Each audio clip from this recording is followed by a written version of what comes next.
recordando cuando lleguemos a antebrazo y cuando lleguemos a mano. ¿Listo? Porque pues recordaremos qué nervios van a llegar a cada región.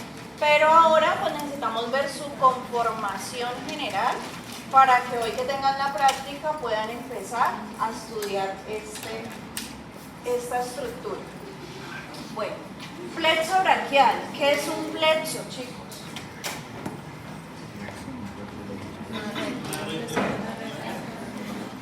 Una red de nervios. ¿De cuáles nervios? ¿De dónde viene eso? De los nervios espinales. Específicamente, los plexos se me van a formar de las ramas anteriores de la médula espinal.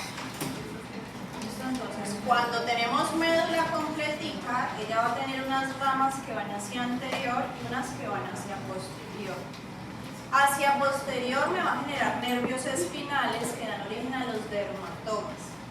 Hacia anterior me va a generar la unión de los nervios que me originan a los plexos. ¿Listo? Entonces, eso va a ser un plexo. Tanto en braquial, tanto en cervical lo van a ver cuando vean la clase de cuello, tanto en lumbar, sacro, listo. El plexo es la unión de los nervios espinales que provienen de las ramas anteriores de la médula espinal. Específicamente el braquial va a venir de las raíces desde C5 hasta T1. Y va a ser quien va a llegar a inervar a todo miembro superior. Entonces, tenemos a las raíces desde C5 hasta T1 originándose esos nervios que al unirse y entrelazarse entre sí, entonces van a generar un plexo. Después de tener a las raíces, empezamos a encontrarnos con otras divisiones. Primer división, los troncos. ¿Listo? ¿Que cuáles son? Superior, medio e inferior. ¿Listo? Mírenlos aquí solitos señaladitos. Superior, medio e inferior. Una vez terminan los troncos, inician ¿qué? Las divisiones. ¿Listo? Después de tener esas divisiones, nos encontramos con los fascículos. ¿Qué fascículos encontramos? Lateral, posterior y medial. ¿Por qué se llaman así? Por su ubicación anatómica. ¿Listo? Simplemente hacia donde se dirige cada uno. Y después de encontrar a los fascículos, entonces ya se me originan ¿quiénes? Las ramas terminales, que serían los nervios que van finalmente a llegar a cada región. Entonces, raíces, troncos, divisiones, fascículos y ramas terminales.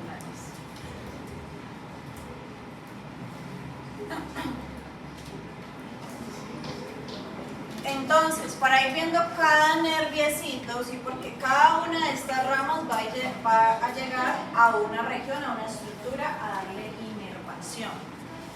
Porque son muchas ramas terminales que van a llegar pues, a cada músculo o zona de dermatomas si es necesario.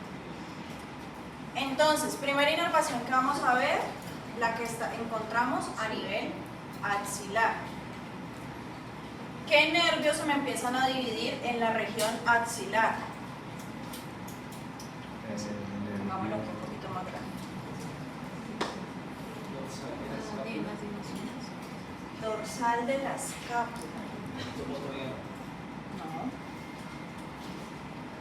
¿Qué nervios se me empiezan a dividir en la región axilar? Miren acá, región axilar. ¿Quiénes serían estos a este nivel? Músculo cutáneo, axilar, mediano, ulnar, cutáneo medial de antebrazo, cutáneo medial de brazo. Ellos van a estar justamente en esa región axilar, es decir, en esa cavidad que vimos hace 8 días que tiene unas paredes, unos límites. Ahí vamos a encontrar a esos nervios. Y resulta que vamos a encontrar una lesión que me afecta a ese plexo braquial. Lesión alta del plexo braquial. ¿En dónde estará esa lesión? Troncos, divisiones, fascículos o ramas. En los fascículos. En los troncos. Por eso se llama lesión alta del plexo braquial. Ocurre con gran frecuencia. ¿No han visto a alguien con la manito en esa deformidad? ¿Sí? Mano en propina de portero. Y así se llama pues la deformidad. ¿Por qué el portero? Muy frecuente cuando están sacando al niño por el canal vaginal durante el parto. Entonces el médico a la cabeza, más de lo que debería, hombro queda dentro del canal vaginal y genera lesión a nivel de los troncos. Como se genera lesión a nivel de los troncos, ¿qué podrá hacer con miembro superior esa persona? Casi nada, no puede levantar. Prácticamente nada. Exclusivamente hacer elevación o descenso de escápulas. Sí, nada más. No se corrige. Sí. Cuando la lesión está a nivel alto del plexo braquial, es decir, a nivel de los troncos, no hay corrección de esa lesión.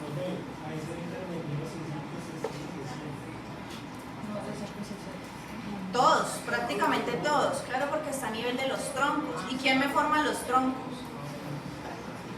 Todos, ¿cierto? Desde C5 hasta T1. Básicamente las mismas raíces son las que conforman a los troncos.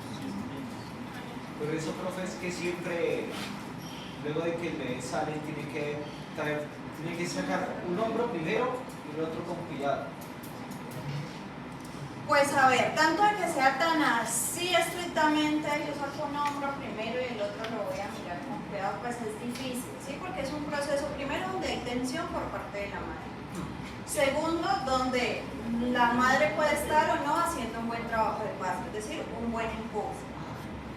Y tercero, pues tiene que maniobrar entre cabeza del bebé, entre orificio de canal vaginal, bien sea hacer la incisura o permitir que la madre se raje, y al mismo tiempo maniobrar bebé. Entonces, digamos que evitar esto es complejo, ¿sí? Sin embargo, ustedes pues aprenderán en su debido momento la técnica, ¿sí? En ginecología para poder sacar al bebé, pero sí es muy complejo. Es muy complicado evitar eso, por eso es tan frecuente, es muy frecuente. Pero pues ya si el bebé sale así, no es solución. Sí, ya realmente no se revierte la lesión. No se revierte la lesión. Por eso uno ve adultos con esta deformidad de mano en propina de portero, que ya no hay corrección para esta lesión. Parálisis de ER o mano en propina de portero. ¿Qué sucede entonces? Lesión alta del plexo braquial, afectando ¿qué? Raíces, troncos y ¿qué raíces? No, troncos superior de C5 a T1. Estos son los mismos que conforman. Otra lesión, antes de que vayamos a ver cada una de las inervaciones y sigamos con brazo. Parálisis de Klumpke o mano en garra. ¿Qué estará sucediendo allí?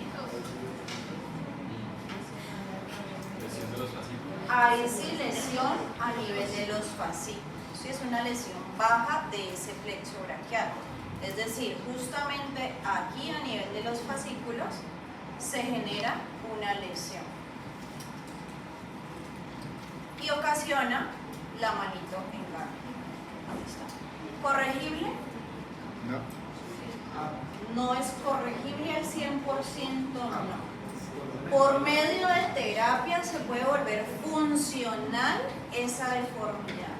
¿Qué es que se vuelva funcional? Que pueda hacer agarres con su mano en garra, ¿sí? Que pueda generar algo de estimulación funcional, pero no se corrige tampoco.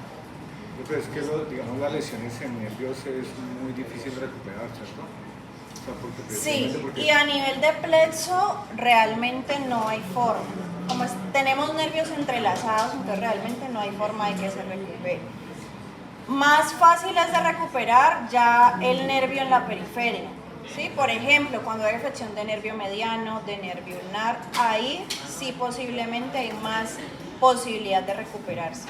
Pero a nivel de plexo no. Pues por lo menos esas lesiones por lo menos siempre son rompimientos de nervios, ¿cierto? Rupturas, sí. Ajá, Ajá, rupturas.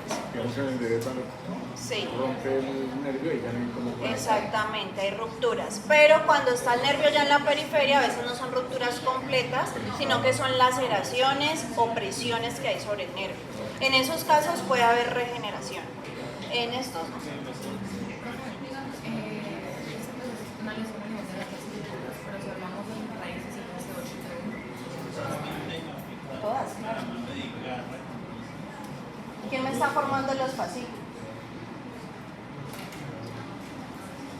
De todas recibo un aporte, ¿sí? Entonces todas van a generar un aporte que luego pues se va a comportar como un daño. ¿Qué es lo que pasa? Que como es a nivel de fascículos, de aquí hacia arriba quedará intacto, ¿sí? Entonces dorsal de la escápula estará intacto, supraescapular estará intacto, torácico longo estará intacto, ¿sí? Eso serían la poca funcionalidad que le quedaría. La frase que me encontré. la mano engarra no la ocasiona el ulnar. ¿Cómo? La mano engarra no la da el ulnar.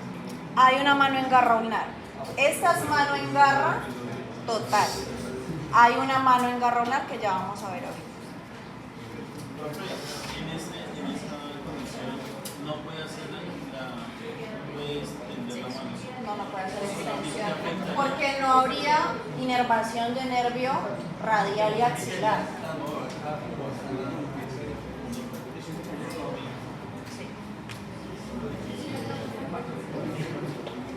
La leyeron también le pueden tomar. No me acuerdo quién lo dijo. pero lo digo.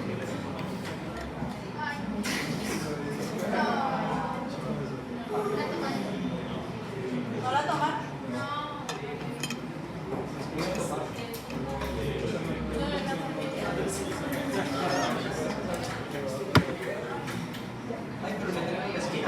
Ay, no sé qué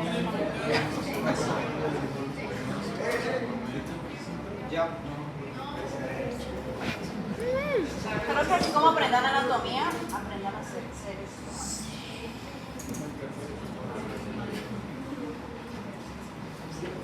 Vamos a seguir con brazo.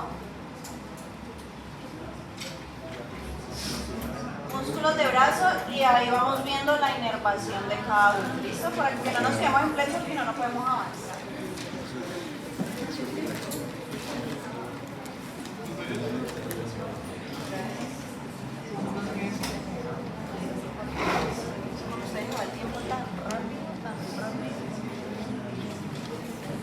Miembro superior, brazo, chicos. Entonces ya vimos todo el componente del cíngulo o cintura escapular. Vamos a seguir con todo el componente de brazo. Brazo será entonces la región que vamos a encontrar, que corresponde específicamente a húmero y que va a tener una serie de músculos en la cara anterior y en la cara posterior, que serán los que vamos a ver. Grupo anterior de esos músculos de brazo. ¿A quién encontramos? Bíceps braquial en primer lugar. Ese bíceps se va a dividir en dos vientres musculares y por eso recibe su nombre de bíceps. Una cabeza larga y una cabeza corta. Si ustedes miran visualmente, la larga que parece, la corta, ¿cierto? Pero eso es porque por sus puntos de origen. La cabeza corta se origina en el proceso coracoideo y eso yo lo puedo ver fácilmente en escápula. Mientras que la cabeza longa, ¿en dónde se me va a originar? Tubérculo supraglenoideo de la escápula. Es decir, nos ubicamos en glenoides.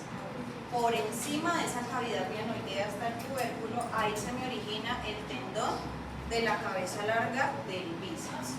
Llegan juntos a insertarse, ¿en dónde? Tuberosidad del radio. ¿Qué acción me van a hacer? Flexión. flexión y supinación de antebrazo. Flexión y supinación. Es decir, palma de la mano mira hacia arriba.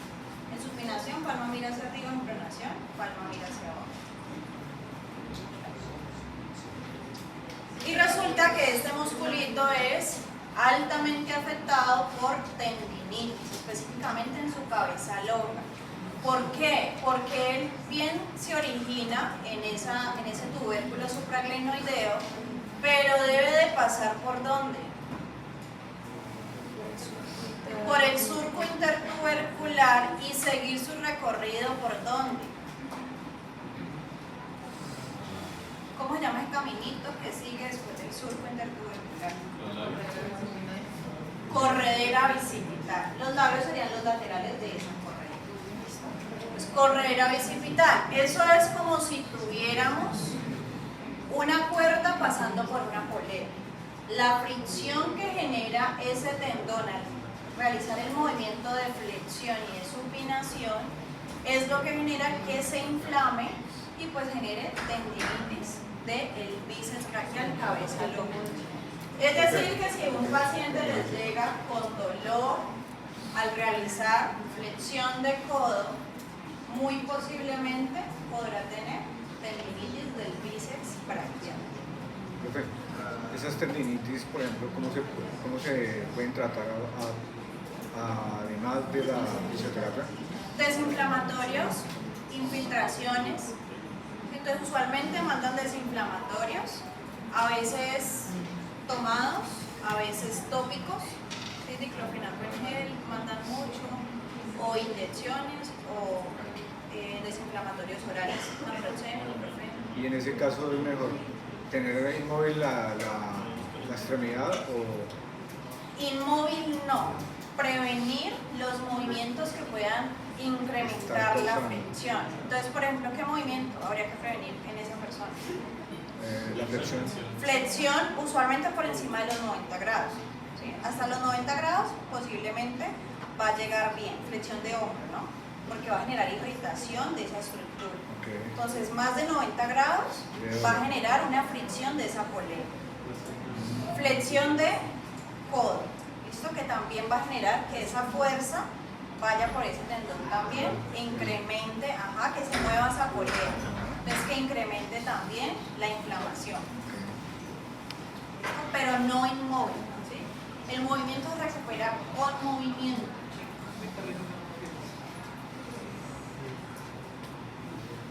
Otro del grupo anterior, músculo coracobraquial. Él es bien chiquitico y particular, mírenlo por aquí, está pasando. Se va a originar en apófisis coracoides y llega a la cara anteromedial del húmero.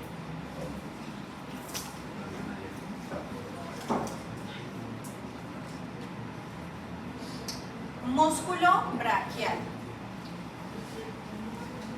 Va a originarse en la cara anteromedial y anterolateral, es decir, él es como si forrara esta porción del húmero y va a llegar a insertarse en la tuberosidad y el proceso coronoideo de la ulna. ¿Cuál va a ser su acción entonces? Flexor de codo. ¿Quién es más potente en la flexión de codo? ¿El braquial o el bíceps braquial? ¿Quiénes dicen bíceps? ¿Pero en qué? ¿En codo? Sí, porque ¿Quién dice braquial? Yo digo que braquial. ¿Y los demás no El opinan? bíceps. Yo digo que el bíceps. El braquial. ¿Sí? ¿Por qué el braquial? Por la distancia. ¿Por qué el braquial? Porque ¿en dónde se inserta el bíceps? En la tuberosidad del radio. Y a nivel articular en codo, ¿quién hace una articulación propiamente dicha con ulna o radio? Ulna, ¿cierto? Ulna es la que encaja la incisura troclear en la tróclea del húmero. Es decir, que ellas son las que están articuladas principalmente. Cabeza de radio solo hace un leve contacto con capítulo del húmero. En cambio, la tróclea sí encaja perfectamente. Por eso es la que se encarga de desplazar mayormente esa estructura en el espacio. Bíceps se inserta en radio, braquial se inserta en ulna. Por ende, el mayor potente flexor de codo va a ser el braquial. Esto por los puntos de inserción.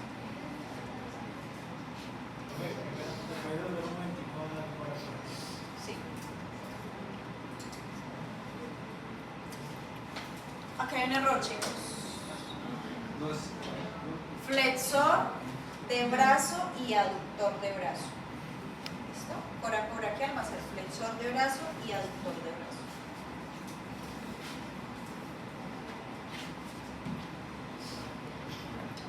Ahora, resulta que cuando hablamos de músculos que atraviesan una o dos articulaciones, vamos a hablar de que tienen una acción directa y una acción reversa. ¿Cuál es la acción directa? Cuando la inserción es la que se mantiene fija y el origen es quien se desplaza hacia esa inserción, como en este caso. Acción reversa, cuando origen está fijo y la inserción es quien se desplaza. ¿Listo? A eso nos referimos con acción directa y acción reversa de un músculo. Listo, vamos para el grupo posterior. ¿Quién encontramos en el grupo posterior? Tríceps braquial, que va a tener tres porciones: una cabeza longa, una cabeza lateral y una cabeza medial. Origen de las tres: la longa, tubérculo infraglenoideo de la escápula; lateral, la cara posterior de húmero; y la medial, cara posterior de húmero. Su inserción conjunta va a ser en el olecrano de la ulna a través de un mismo tendón, que es este que observan aquí. ¿Listo? Entonces, cabeza longa, cabeza lateral, y tengo que levantar a lateral para ver a la medial. Acción, extensión de codo.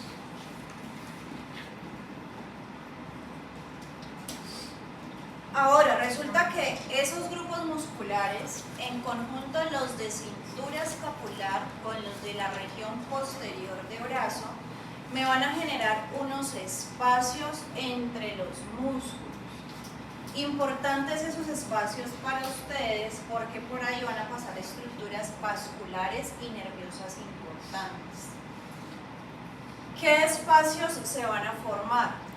Primer trígono homotricipital, un cuadrángulo húmero-tricipital, trígono, cuadrángulo. Ya vamos a ver qué hay en cada uno. Trígono homotricipital. Van a pasar vasos circunflejos escapulares. Esto va a adquirir más sentido el otro semestre que estén viendo circulatorio. Por ahí van a pasar vasos circunflejos. ¿Cuáles van a ser los límites de ese trígono? Por arriba, ¿quién está? El redondo menor. Redondo menor. Abajo, Redondo mayor. redondo mayor. Lateralmente, El cuello quirúrgico de húmero. profe, el nombre del cuello quirúrgico era porque muchas veces se presentan lesiones ahí, Fracturas. fracturas. Sí, es comúnmente un sitio de fractura. Lo mismo que pasa con fémur. Listo. Cuadrángulo húmero-tricipital. ¿Quiénes van a ser los límites de ese cuadrángulo? Los mismos que encontramos de ese triángulo, con la diferencia de la ubicación espacial. Uno se encuentra más lateral y el otro se encuentra medial. ¿Qué estructuras van a pasar por ahí? Nervio axilar, que será uno de los que viene de ese plexo braquial, unas ramas terminales, y arterias y vasos circunflejos del húmero posteriores.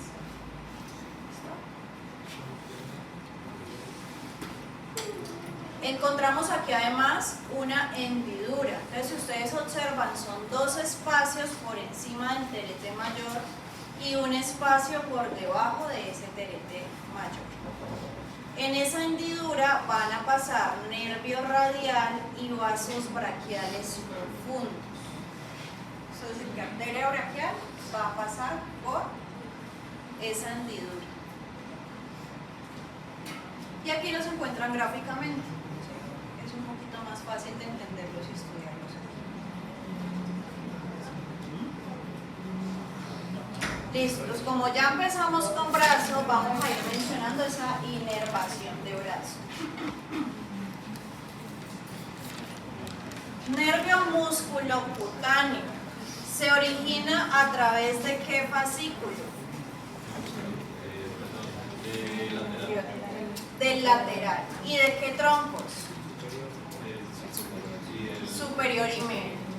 Entonces, ese nervio músculo cutáneo tiene su origen a nivel de fascículo lateral y a nivel de tronco superior y tronco medio. ¿Listo? ¿Qué inervación va a tener él? Va a ser de dos componentes, sensitivo y motor. Por eso tiene su nombre músculo cutáneo. ¿Motor para quién? Músculo coracobraquial, bíceps braquial y braquial. Es decir, los de qué región? Anterior del brazo. ¿Y va a ser sensitivo para quién? La piel lateral de antebrazo. Entonces, motor en cara anterior de brazo, sensitivo en cara lateral de antebrazo. Cutáneo braquial medial. Va a encontrarse en la base de la axila y la parte medial del brazo. ¿Qué territorio sensitivo va a tener? ¿Qué región sería esta? Medial de brazo y ¿quién más? La base de la axila. ¿Sí? Si nos vamos a ese cuadrángulo que vimos hace 8 días de lo que es la axila, esta sería la base, ¿cierto? La base de esa axila. Cutáneo antebraquial medial. Va a tener la inervación de la parte medial de antebrazo, es decir, todo ese territorio que no me inerva el músculo cutáneo ni el braquial va a inervarlo el cutáneo antebraquial. ¿Quiénes me forman ese nervio cutáneo?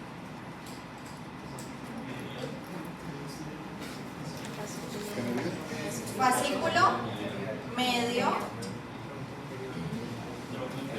tronco inferior. Es decir, que si hubiera, por ejemplo, un paciente con una lesión a nivel del tronco inferior, muy seguramente cutáneo braquial medial estaría comprometido. Nervio radial, ¿quién lo forma? Posterior. ¿Solo tronco medio? Todos los troncos. Los 3 troncos forman el radial y el fascículo posterior. Por eso es que en una lesión alta de ese nervio se pierde la capacidad extensora, porque no va a haber un nervio que llegue a esos músculos. Por aquí disposición simplemente anatómica de cómo están incursionando esos nervios a través de la musculatura que ya vimos de brazo región posterior. Esto lo van a ver ahorita igual en la práctica. ¿Lesión de qué nervio? Radial. Entonces hay una fractura de húmero que genera una lesión de ese nervio radial y eso me genera una mano caída. ¿Listo? Entonces no se pierde la capacidad de hacer extensión. Porque vamos a ver cuando lleguemos a músculos de antebrazo que él va a inervar a todos los músculos que me hacen extensión de muñeca y dedo. Eso es el nervio radial. Entonces miren por aquí el nivel de sus lesiones, lo que me va a generar. Esta mano caída o mano en grupo. Muchas frases en estas presentaciones.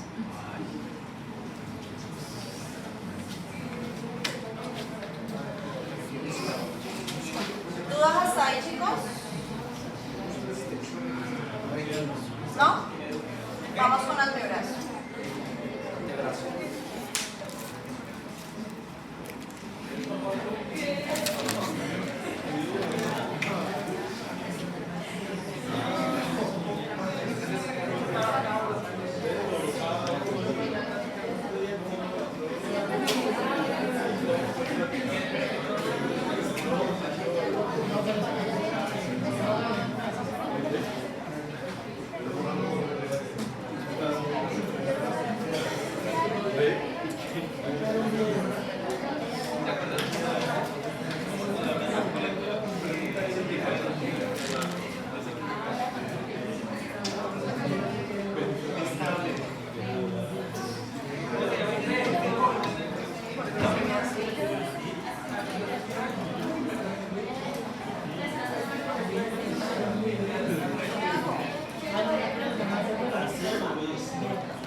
Ayuda, porque soy así.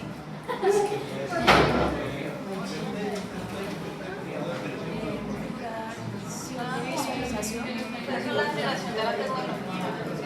Yo no. Está bien. ¿Por qué no se ve? O sea, ¿por qué no se ve grande? Creo que la comunicación de visualización. No, la otra. La de la lupa. La del medio, esa, ahí tiene una flechita. No, arriba no, pero no da. No, bueno, anda ahí. Señora, claro, está de lado. En ayuda.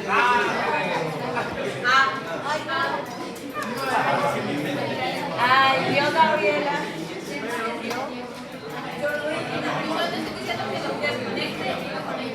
Eso hace todo ingeniero. ¿Sí? Por eso.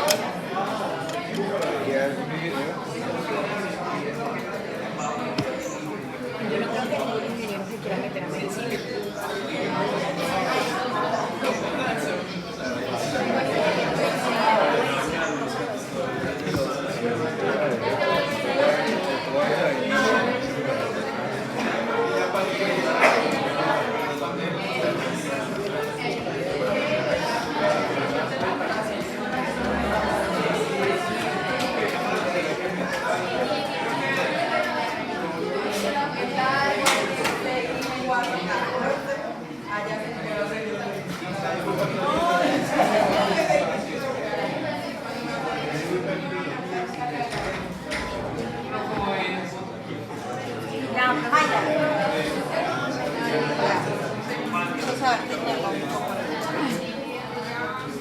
Bueno, vamos con el antebrazo.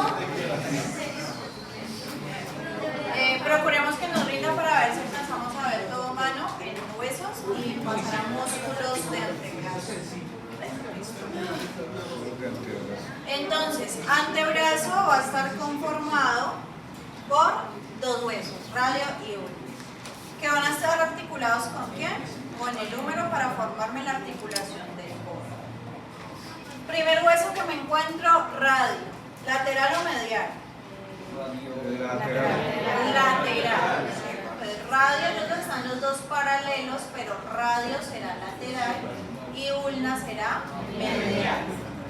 ¿Qué estructuras vamos a reconocer en radio que serán importantes para los puntos de origen e inserción muscular?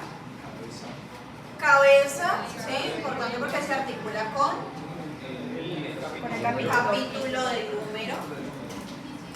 Tiene un cuello, una tuberosidad del radio, ¿quién llega ahí? Bíceps braquial. Tiene un cuerpo, una incisura ulnar, porque aquí es donde se va a articular distalmente con ulna. un proceso estiloideo, que de hecho usted lo puede palpar en su muñeca, en algunas personas hasta verlo. Y a mí se me... un proceso estiloideo, que se prolonga hacia la lateral.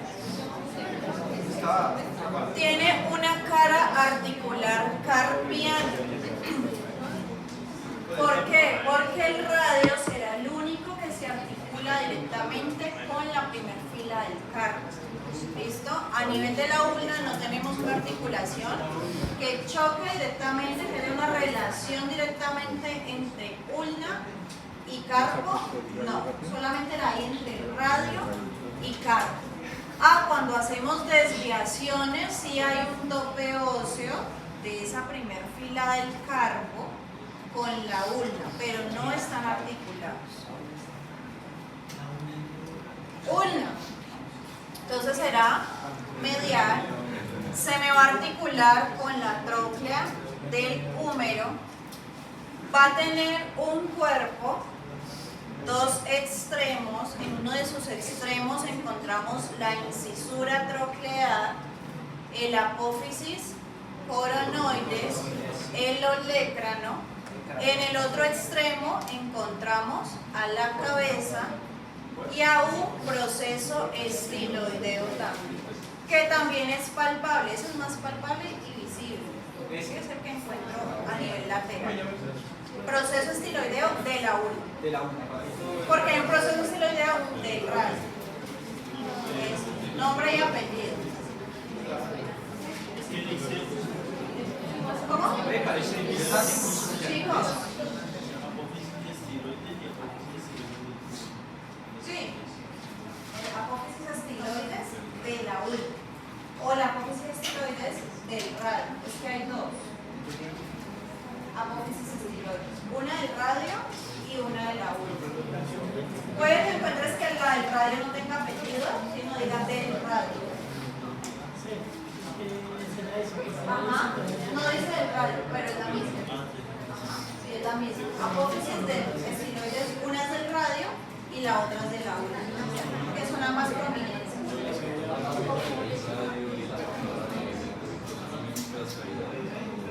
Sí, son lo mismo que las incisuras. Son esas, como esas superficies articulares entre los dos. Ya lo vamos a ver igual.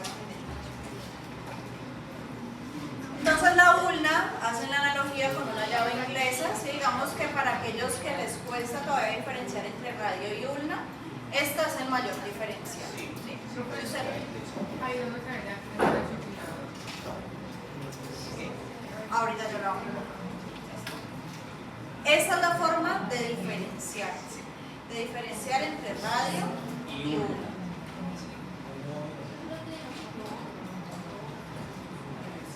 Otras estructuras, incisura radial de la ulna.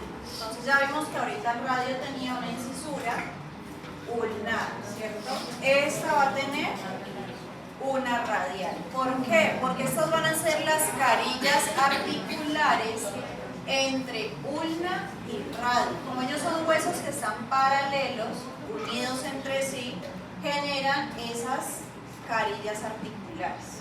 ¿Listo? Una del radio y la otra de la ulna. Para poder articularse de esta forma. ¿Sí? Entonces, hay una articulación entre radio y ulna proximal y una articulación entre radio y ulna a nivel distal.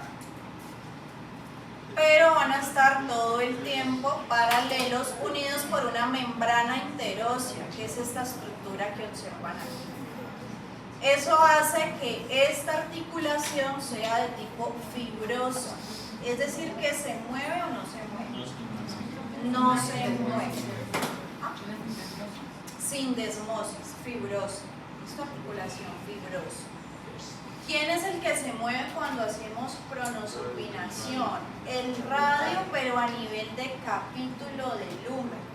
¿Sí? Entonces el radio cabalga sobre la ulna gracias a que su cabeza gira sobre el capítulo, no a que se desplacen radio y ulna. Mira aquí lo que preguntabas de los procesos. ¿Sí? Es que ambos son los procesos estiloideos. solamente que pues uno es de la ulna y uno es del radio. Bueno, esto ya lo habíamos observado en húmero, ¿cierto? Olecrano, que será ese hueso que usted se puede palpar a nivel de su codo, que es el prominente. Articulación.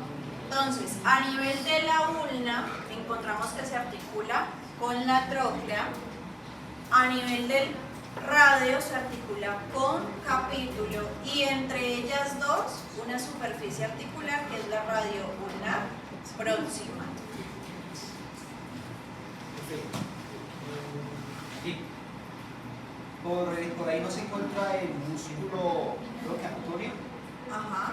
Ya ahorita es que no hemos visto todavía músculos. Ahorita que ya, si alcanzamos a ver músculos, van a ver por qué estructura de cada uno de esos huesos va a pasar. Articulación del codo, dos vistas, vista anterior, vista posterior. Esa articulación es llamada específicamente, la que está entre húmero y ulna, es la articulación troclear o jingle. ¿Por qué? Porque está en forma de bisagra, como la bisagra de una puerta. Por eso esta solamente puede hacer ¿qué movimiento? Flexión y extensión. La pronosupinación, ya les dije, la hace el radio. ¿Listo? Entonces miren aquí la articulación.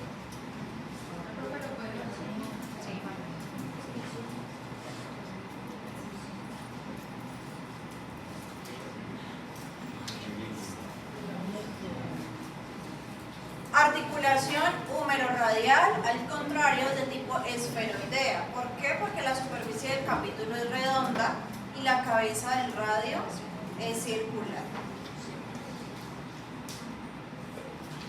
Las radioulnares, ya vimos, unas proximales, unas distales para hacer pronosupinación. Ligamentos. ¿Cuál? ¿Esta? Ligamentos que soportan o estabilizan esa articulación. Ligamento colateral, lateral, ligamento anular del radio y ligamento colateral ulnar. Eso quiere decir que uno estará lateral a la ulna, el otro estará lateral al radio. Hiperextensión de codo. ¿Qué pasará en este caso?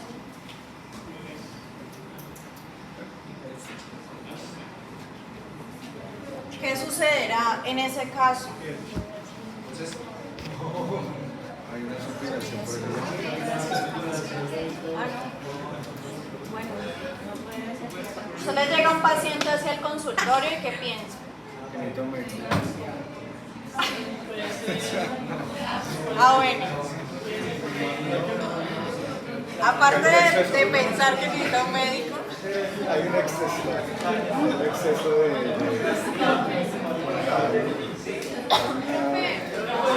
hay un exceso de extensión, es decir, hay hiperextensión de codo. ¿Por qué se da eso? Porque ella está muy feliz, ¿cierto? ¿Ya parece que le duele? No. Hay un rompimiento de ligamento. De colágeno, sí, porque eso a quién afecta, ¿a qué estructuras? ¿Qué de la articulación? Los ligamentos, ¿sí? Entonces resulta que los ligamentos, ¿ya vieron histología? ¿Están viendo histología? ¿Ya vieron ligamentos? No, todavía no. Bueno, los ligamentos, chicos, tienen que tener un tipo de tejido fibroelástico o viscoelástico. ¿Eso qué quiere decir? Que tiene que ser rígido o flexible. Flexible. Fibro elástico. Flexible. Medio rígido, medio flexible. Entonces no puede ser ni flexible como un resorte que yo pueda estirar y volver nuevamente a su posición, ni tampoco tiene que ser tan rígido que no permita el movimiento articular. ¿Sí? Tiene que ser fibroelástico. mitad, mitad. Cuando esos ligamentos no son fibroelásticos, sino que son más elásticos que fibrosos, entonces se generan este tipo de condiciones. Aumento en los rangos de movilidad articular de una o de varias articulaciones. Eso se llama hiperlaxitud ligamentaria. ¿Sí? Entonces, este tipo de anomalías tienen diagnóstico. ¿Y cuál es? Hiperlaxitud ligamentaria. ¿Será peligroso? No. ¿Puede vivir con eso? ¿Qué tan cierto es? Bueno, yo hace tiempo vi que un médico decía que las personas que sufrían, o sea, que tenían esa condición, podían tener más riesgos como de problemas cardíacos. Por eso les pregunto que si es peligroso. Entonces, todos piensan que no, normal. No pasa nada. Pues que aquí ya cambió el pronóstico. Ahí ya cambió el pronóstico, ¿no? Entonces ya por aquí unos compañeros ya cambiaron el pronóstico del paciente. Sí es peligroso. ¿Por qué? Ahora hay grados de hiperlaxitud ligamentaria. ¿Por qué es peligroso? Porque lo que se está afectando en estos pacientes no solamente son las articulaciones, son todos los tejidos que tienen contenido de colágeno y elastina en el cuerpo. ¿Y en dónde más encontramos tejidos con colágeno y elastina? En el corazón. ¿Sí? Entonces, en el corazón hay unas válvulas cardíacas. Esas válvulas cardíacas tienen ese tipo de tejido. ¿Y qué pasará si hay más tejido elástico del normal? Hay un mega. Puede pasar un mega. Va a haber una ¿Cardiomegalia? Cardiomegalia. Más que cardiomegalia, va a haber comunicaciones más de lo que debe el corazón. Si el corazón es una, yo sé que no lo han visto, pero el corazón tiene 4 cámaras. Debe de haber comunicación entre las cámaras de un mismo lado del corazón, pero no siempre. ¿Sí? Esa comunicación tiene que ser como una puerta. ¿Sí? Las válvulas del corazón son como unas puertas que se abren y se cierran para permitir el flujo de sangre o no. Si están abiertas más de lo normal, pues esa sangre va a pasar más de lo normal. Es decir, que va a haber aumento de esa frecuencia cardíaca y eso va a generar arritmias cardíacas, lo que puede llevar al paciente a un infarto agudo del miocardio. Entonces, sí puede ser peligroso una hiperlaxitud ligamentaria. Además, no nos vamos tan lejos a corazón, quedémonos en articulaciones, que es lo que estamos viendo. Si los ligamentos, que son los que me tienen que mantener estable una articulación, son muy flexibles, ¿sí? Permiten todo el tiempo que esa articulación llegue a rangos no permitidos, ¿sí? O que se luxe frecuentemente una articulación, porque es muy frecuente si las personas que se luxan solitas y vuelven y nuevamente se acomodan, ¿no han visto? ¿Sí? ¿Qué pasa si todo el tiempo en una articulación está pasando eso? Luxación y vuelve, luxación, vuelve, luxación, vuelve. Se desgasta la articulación, es decir, que el paciente termina en una artrosis, que lo puede llevar a tener que hacerse un reemplazo articular, bien sea de hombro, de rodilla, de cadera, bueno, de la estructura que esté comprometida. Entonces, se ve muy chévere, pero no es tan chévere. No duele. No duele. No les duele porque la condición natural de su ligamento está así, ser elástica. Entonces no duele. No duele ahí. A largo plazo, sí, claro, cuando ya desarrolla una artrosis, pues va a doler. Y para encima, profe, ahí bien el músculo cardíaco y histología como que ese no se regenera, no puede regenerarse. No. O sea, Miocardio pero, no, ese es el único que no se regenera. El viso y eso. Miren aquí. Luxación de codo. ¿Quién se está saliendo de su lugar? La ulna sale de la tróquea del húmero.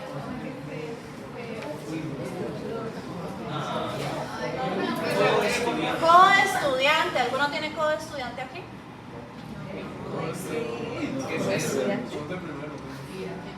¿Por qué se llama así? Claro, por estar todo el tiempo, usualmente da por estar en apoyo frecuente contra la mesa. ¿Sí?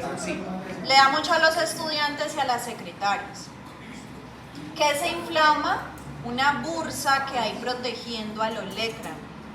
Esa bursa, que es un tejido conectivo que está cubriendo ese olecrano porque él está completamente expuesto, no lo cubre sino piel y la bursa, se inflama, ¿sí? Por ese apoyo constante. Es supremamente dolorosísimo. Entonces, usted siente que le duele cuando golpea el codo, la bursitis es 3 veces más. Y duele muchísimo. Pero entonces eso es una acumulación de líquido.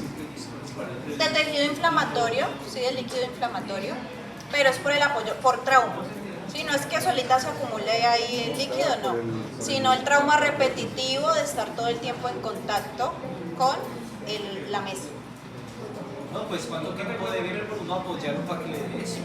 ¿Cuánto tiempo? Es frecuente, pero igual puede que suceda como puede que no. ¿Sí? Igual no todos hacen el apoyo de la misma manera. Hay unos que apoyan, otros que no apoyan. Bueno, eso ya lo vimos. Sindesmosis radioulnar, que ya lo habíamos mencionado. Y listo. ¿Dudas hasta ahí?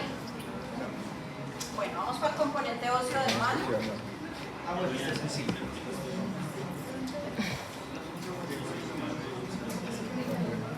Sí, profe, la tarjetica de fisioterapia. Mucho dolor. Cada vez que dices que habla un movimiento, me suena todo. El hombro, todo.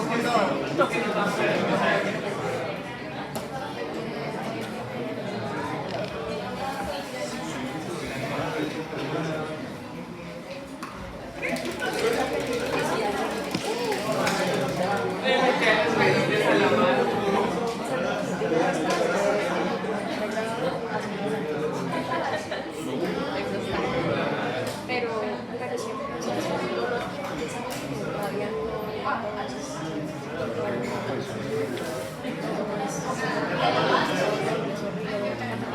Creo que solo alcanzamos a ver componente óseo de mano porque ya son las 3:30 y la idea es que todos ingresen desde las 4 a hacer práctica. Bueno, chicos, en mano vamos a tener 3 regiones: carpo, metacarpo y falanges. Carpo, metacarpo y falanges. Carpo, primer región, hablando de proximal a distal, metacarpo y falanges. Entonces vamos a empezar con cada uno de ellos. El carpo va a estar constituido por una fila de huesos pequeños que se articulan entre sí gracias a cápsulas sinoviales. Es decir, que la articulación que hay entre los huesos del carpo es de tipo sinovial, pero es sinovial plana. Eso quiere decir que no es que vaya a generar un desplazamiento de una fila del carpo sobre el otro, pero sí hay deslizamientos entre sí. ¿Por qué ocurren estos deslizamientos? Porque cuando hacemos agarres con las manos, necesitamos que ellos generen como una especie de cavidad o concavidad. ¿Sí? Cuando usted hace el agarre con su mano, si usted mira a nivel del carpo, se genera una concavidad. ¿Sí? Eso es gracias a que ellos son de tipo sinovial plano, es decir, que se pueden deslizar de forma plana, pero no trasladarse en el espacio. O sea, ¿Listo? para que hagan un estilo de adaptación. Exactamente, para que adapten el agarre de la mano, pero no es que se desplace un hueso sobre el otro. Vamos a encontrar 2 filas de ese carpo. Primer fila proximal, segunda fila distal. ¿Qué huesos me van a conformar a la primer fila? Escafoides, semilunar. Estos 2 huesitos son los que me van a generar la articulación radiocarpiana. Es decir, la que hay entre el radio, que vimos que tenía una cara articular carpiana, y la primer fila de los carpos. Segunda fila de carpos. ¿Quién me los está conformando? Trapecio, trapezoide, grande, ganchoso, piramidal y pisiforme. ¿Listo? De lateral a medial, ¿no? Esos son los huesitos que encuentro allá, mírenlos aquí. 8 huesos del carpo que están generando esas dos filas. ¿Listo? Mírenlos aquí. Es una articulación intercarpiana, se llama intercarpiana. Intercarpiana, sí. Intercarpiana. La que hay entre primer y segunda fila del carpo. Que la que hay entre primer fila del carpo y radio será radiocarpiana. Sí.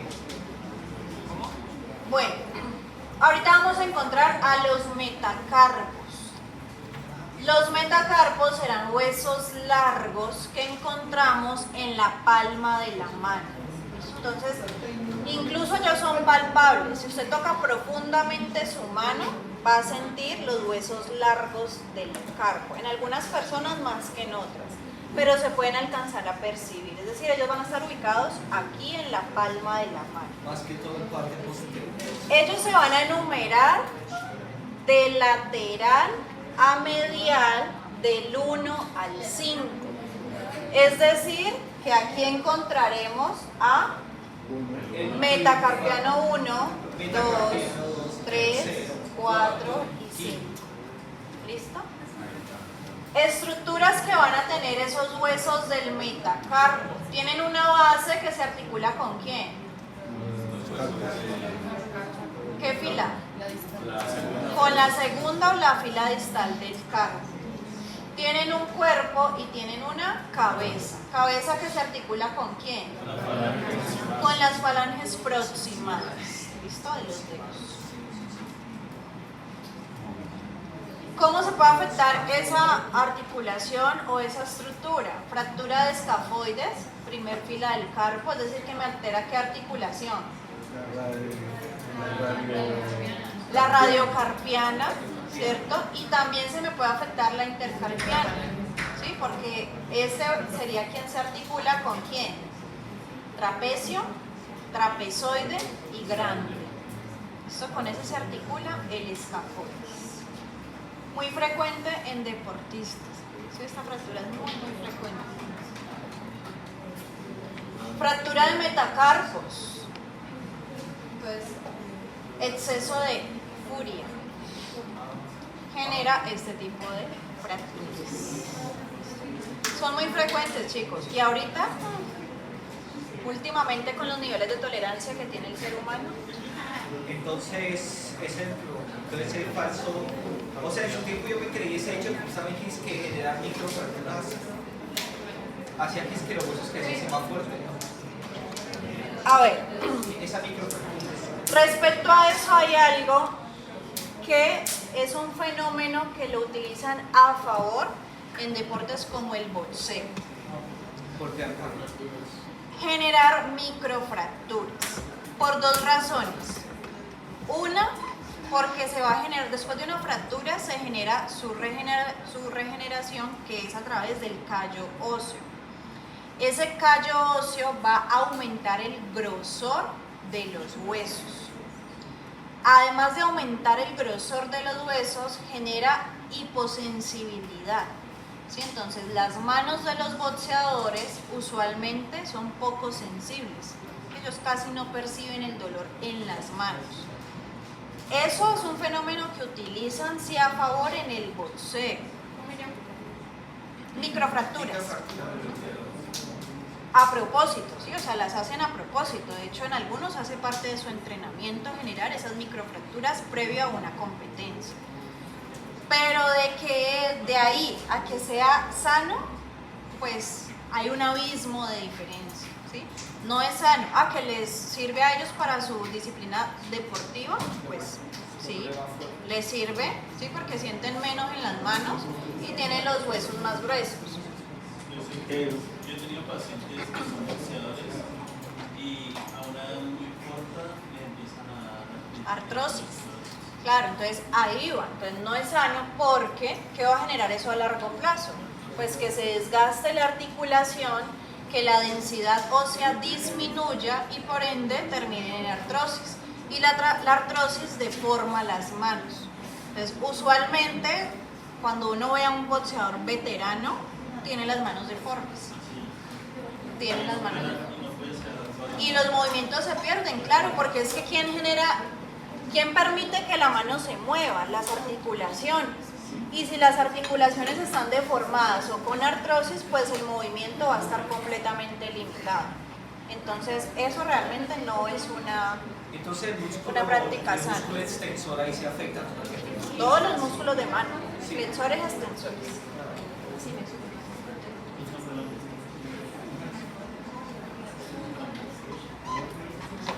¿Dudas hasta ahí, chicos? ¿Sí hay dudas? ¿No? Ah, vamos a pasar músculos rápidamente.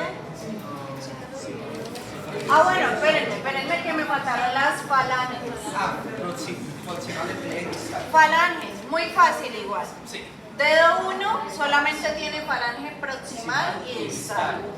Dedos 2 al 5, proximal, media y distal. ¿Listos? Eso es todo. Fin.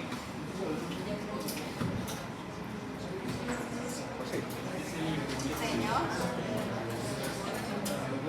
Entonces la profesora de histología siempre termina la clase diciendo fácil. Pero esto sí es fácil. Las falanges sí. Las falanges sí. Lo de histología no, pero las falanges sí. Esto le queda chévere.